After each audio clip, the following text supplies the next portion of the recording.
Mobile पर एक अनजाना नंबर देख बड़े बेमन से फ़ोन उठाया, पर दूसरी तरफ से छोटी भाभी की आवाज़ सुनते ही खुशी से चीख पड़ी।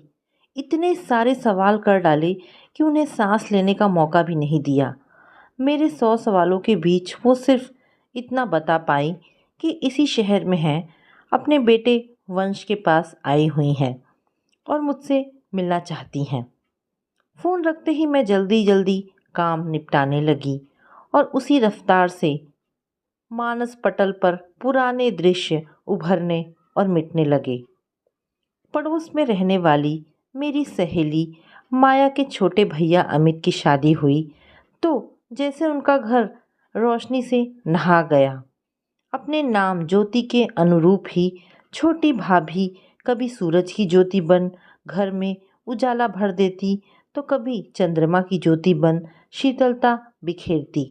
लंबे काले बाल, दूध और शहद मिश्रित गोरा रंग, पतली छरहरी देह और उस पर जब हंसती तो दांतों की धवल पंक्ति बिजली सी चमक जाती। उन्हें देखकर ही जाना कि असली हंसी क्या होती है। उनकी हंसी सिर्फ होठों तक ही सीमित नहीं रहती, बल्कि आंखों में उतरकर सामने वाले के दिल में घर कर लेती थी। फोटो तो हम सब ने पहले ही देख रखी थी, उस पर से सुना फर्स्ट क्लास ग्रेजुएट है। थोड़ा डर से गए थे, इतनी सुंदर और इतनी पढ़ी लिखी हैं, ज़रूर घमंड भी होगा, ठीक से बात भी करेंगी या नहीं। पर अपने प्यारे व्यवहार से उन्होंने घर भर का ही नहीं, माया की सारी सहेलियों का भी दिल जीत लिया। हम प्रतीक्षा करते रहते कब क्लास ख़त्म हो और हम सब माया के घर जा धमके। अक्सर छत पर हमारी मंडली जमती और हम यह देखकर दंग रह जाते। साहित्य, राजनीति, खेल, फिल्म, संगीत, सब पर ज्योति भाभी की अच्छी पकड़ थी। नई नवेली बहू को माया की माँ तो कुछ नहीं कहती, पर शाम के 5 बजते ही वे स्वयं रसोई में बड़ी भाभी की मदद करने चली जाती। अमित भैया भी उनका काफ़ी ख्याल रखते। अक्सर शाम को ऑफिस से लौट वे भाभी को कभी दोस्तों के घर, कभी मार्केट तो कभी फिल्में दिखाने ले जाते। स्कूटर पर भैया भाभी की जोड़ी निकलती तो सारे मोहल्ले की कई जोड़ी आंखें खिड़कियों से, बालकनी से या छत से झांकने लगती। सब यही कहते, कैसी राम सीता सी जोड़ी है, किसी की नज़र ना लगे। समय के साथ वे एक प्यारे से बच्चे वंश की माँ भी बनी। अब तो छोटे बच्चे के बहाने मैं जैसे उनके घर पर ही जमी रहती, पर वंश से ज़्यादा आकर्षण ज्योति भाभी की बातों का रहता। वे भी जैसे मेरी राह देखती रहती। उन्होंने भी मुझे कभी माया से अलग नहीं समझा। वे मुझे अपनी छोटी बहन ही समझती थी। सब कुछ अच्छा चल रहा था, फिर हुआ वह वज्रपात। सर्दी के दिन थे। अल सुबह अमित भैया किसी दोस्त को लाने स्टेशन जा रहे थे और कोहरे की वजह से उनके स्कूटर का एक्सीडेंट हो गया। अमित भैया का निर्जीव शरीर ही घर आ पाया। उस समय वंश सिर्फ 5 महीने का ही था। ज्योति भाभी को उनके मायके वाले ले गए। मुझे भाभी से बिछुड़ने का दुख तो था, पर मुझे संतोष था कि ज्योति भाभी अपने घर की इकलौती बेटी है। 2 भाइयों की छोटी लाडली बहन है। पिता भी प्रगतिशील विचारों वाले हैं। जरूर उन्हें आगे पढ़ाकर या अच्छा सा कोर्स करवाकर नौकरी के लिए प्रोत्साहित करेंगे। मैं मन ही मन प्रार्थना करने लगी, हे भगवान, ज्योति भाभी की दूसरी शादी भी करवा दे। कैसे काटेगी अकेली ये पहाड़ सी जिंदगी। पर तब मुझे दुनियादारी की समझ नहीं थी। नहीं जानती थी कि एक विधवा या परित्यक्ता बेटी के लिए मायके में भी जगह नहीं होती। जिस घर में वह पली बढ़ी हैं, अब उस घर में ही उनके लिए जगह नहीं थी। जिस माँ बाप का गला नहीं सूखता यह कहते कि उसके ससुराल वाले तो छोड़ते ही नहीं, 2 दिन में ही बुलावा आ जाता है, पर अगर बेटी हमेशा के लिए आ जाए तो भारी पड़ जाती है। 4 महीने के बाद ही ज्योति भाभी के पिता ये कहते हुए उन्हें ससुराल छोड़ गए कि यह वंश का अपना घर है, उसे इसी घर में बड़ा होना चाहिए। घर में प्रवेश करते ही ज्योति भाभी ने अपनी स्थिति स्वीकार कर ली थी। अब विधवा होने के बाद उनका अपना कमरा अब उनका नहीं था। किचन से लगे एक छोटे से कमरे में उन्हें जगह मिली थी, जहां बस एक तख्ता पड़ा था। उनके दहेज के सामान में से बस एक अलमारी उन्हें मिली थी। उनके कमरे, उनके ड्रेसिंग टेबल, 2 in 1 सब पर अब ननद माया का कब्जा था। ज्योति भाभी की अनुपस्थिति में उनके पलंग पर माया और बड़ी भाभी के बच्चे सोते थे। वही व्यवस्था उनके लौटने के बाद भी कायम रही। उनका कमरा देख मेरा कलेजा मुंह को आ गया। एक रैक पर वंश के कपड़ों के साथ बस एक कंघी पड़ी थी, एक आईना तक नहीं। तर्क होगा, जब श्रृंगार नहीं करना फिर आईने की क्या ज़रूरत। वंश को तो ज्योति भाभी की सासू माँ ने जैसे अपने संरक्षण में ले लिया था। उस बच्चे में वह अपने खोए हुए बेटे को देखती, उसका सारा काम खुद किया करती, 1 मिनट भी उसे खुद से अलग नहीं करती। बस ज्योति भाभी को आवाज़ें लगाती, बहू ज़रा वंश की दूध की बोतल दे जाओ, कपड़े दे जाओ, उसके नहलाने का इंतज़ाम करो। और ज्योति भाभी आंगन में पटरा, गर्म पानी, तौलिया, साबुन सब रखती, पर बच्चे को नहलाने का सुख सासू माँ ले जाती। भाभी अब वंश की माँ भी नहीं रह गई थी। फिर भी ज्योति भाभी ने अपनी मुस्कुराहट जिंदा रखी थी। शायद यही उनके जीवन का संबल था। पर अब उनकी हंसी बस होठों तक ही सीमित रहती, आंखों से नहीं छलकती थी। छोटी भाभी के घर आते ही बड़ी भाभी को पता नहीं किन काल्पनिक रोगों ने धर दबोचा। कभी उनके पैर में दर्द रहता, कभी सिर में, तो कभी कमर में। सारा दिन पलंग पर आराम फरमाया करती और पड़े पड़े ही ज्योति भाभी को आदेश दिया करती। उन्होंने अपना वजन भी खूब बढ़ा लिया था। मैं सोचती, आज तो ये काम से बचने के लिए बहाने कर रही हैं, इतने आराम से कल इन्हें ये सारे दर्द सचमुच झेलने पड़ेंगे। घर का सारा बोझ ज्योति भाभी के कमज़ोर कंधे पर आ गया था। सुबह उठकर बड़ी भाभी के बच्चों के टिफ़िन बनाने से लेकर रात में सबके कमरे में पानी की बोतल रखने तक उनका काम निरंतर चलता रहता। बस दोपहर को थोड़ी देर का वक्त उनका अपना होता, जब वे घर वालों के कपड़े समेट आंगन में धोने बैठती।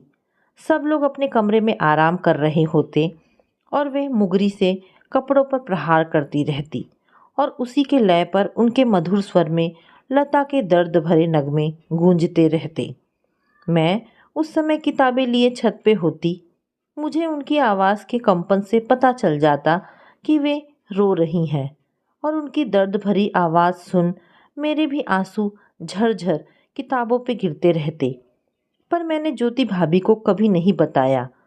उनका ये एकमात्र निजी पल मैं उनसे नहीं छीनना चाहती थी। शायद इसी 1 घंटे में वे अपने अंदर की सारी पीड़ा निकाल देती और बाकी के 23 घंटे हंसती मुस्कुराती नजर आती। शायद इसी मूक पल ने जैसे कोई मूक रिश्ता स्थापित कर दिया था हमारे बीच। मैं ज्योति भाभी की तरफ देखती और भाभी नज़रें झुका लेती और जल्दी से काम में लग जाती।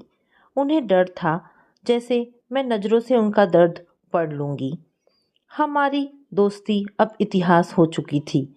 मुझे अब उनके यहाँ जाना भी अच्छा नहीं लगता, क्योंकि माया जिस तरह उनसे व्यवहार करती वो मुझसे देखा नहीं जाता। एक दिन एक सहेली के घर जाना था। माया के घर उसे लेने गई तो देखा माया ज्योति भाभी के ऊपर चिल्ला रही थी, मेरा ब्लू वाला कुर्ता कहाँ है। जब भाभी ने कहा इस्त्री के लिए गई है तो वह गुस्सा हो उठी, अब क्या पहनूं, कहा था ना आपको छवि के बर्थडे में जाना है, फिर क्यों दिया आपने इस्त्री में।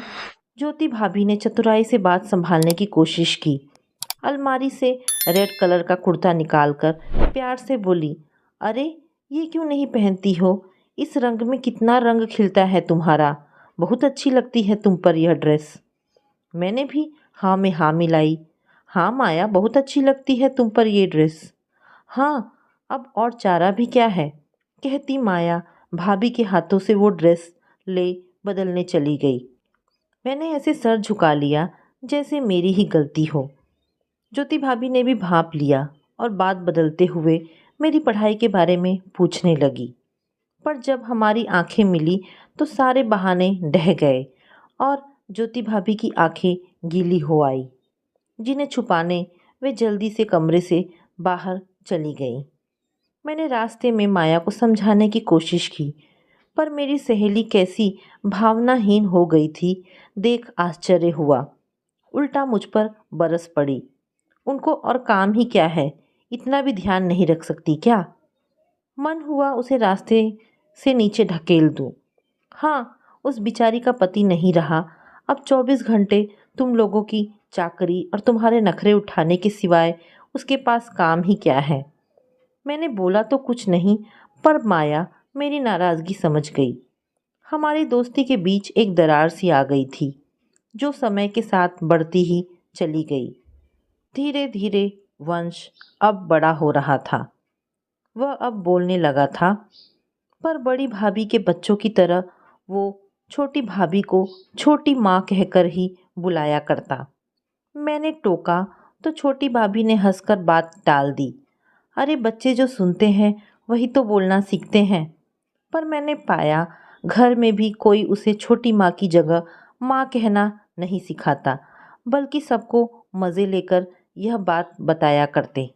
हर आने जाने वाले को भी भाभी को दिखाकर वंश से पूछते, ये कौन है? और जब वंश अपनी तोतली जुबान में कहता छोटी माँ, तो जैसे सबको हंसी का खजाना मिल जाता। वंश भी अपने छोटे छोटे हाथों से ताली बजा हंसने लगता। उसे लगता उसने कोई बड़ा काम कर लिया। ऐसे में ज्योति भाभी जिस कौशल से हंसी के पीछे अपना दर्द छुपाती, बड़ी से बड़ी ऑस्कर अवार्ड पाने वाली अभिनेत्रियां भी नहीं कर पाएंगी। वंश पर उसके दादा दादी, चाचा सब जान छिड़कते थे। उसके भविष्य की पूरी चिंता थी। कहाँ पढ़ाएंगे, कैसे पढ़ाएंगे, सारी योजनाएं बनाते रहते। यूं वे ज्योति भाभी से भी कोई दुर्व्यवहार नहीं करते थे, सिर्फ काम मशीनों वाला लेते थे, वरना कोई अपशब्द या कटाक्ष या व्यंग नहीं करते थे। पर दुर्व्यवहार ना करना सद्व्यवहार की गिनती में तो नहीं आता। मनुष्य की ज़रूरतें सिर्फ खाने, कपड़े और छत की ही नहीं होती। ज्योति भाभी को भी एक सामान्य जीवन जीने का हक था। हंसने, बोलने, बाजार, फिल्में जाने का, समारोह, उत्सव में भाग लेने का हक था, जो अब वर्जित हो गया था उनके लिए। फिर समय बीतता गया, मेरी भी शादी हो गई। पर जब भी मायके जाना होता, कहने को तो मैं माया के घर वालों से मिलने जाती, पर मन तड़पता रहता ज्योति भाभी से मिलने को। वंश अब बड़ा हो रहा था और जैसे धीरे धीरे उस पर असलियत खुल रही थी, क्योंकि हंसने खेलने वाला महाशरारती बच्चा अब बिल्कुल शांत हो गया था। वह अपनी माँ की स्थिति समझ रहा था। उन्हें अब छोटी माँ कहकर नहीं बुलाता, पर जैसे माँ कहने में भी उसे हिचक होती। वह कुछ कहता ही नहीं। इन सब से बचने के लिए उसने किताबों की शरण ले ली थी। हर बार उसके कामयाबी के नए किस्से सुना करती और दिल गर्व से भर जाता। चलो, भाभी का त्याग व्यर्थ नहीं गया। वंश के रूप में गहरे काले बादल की ओट से सुनहरी किरणें झांक रही थी।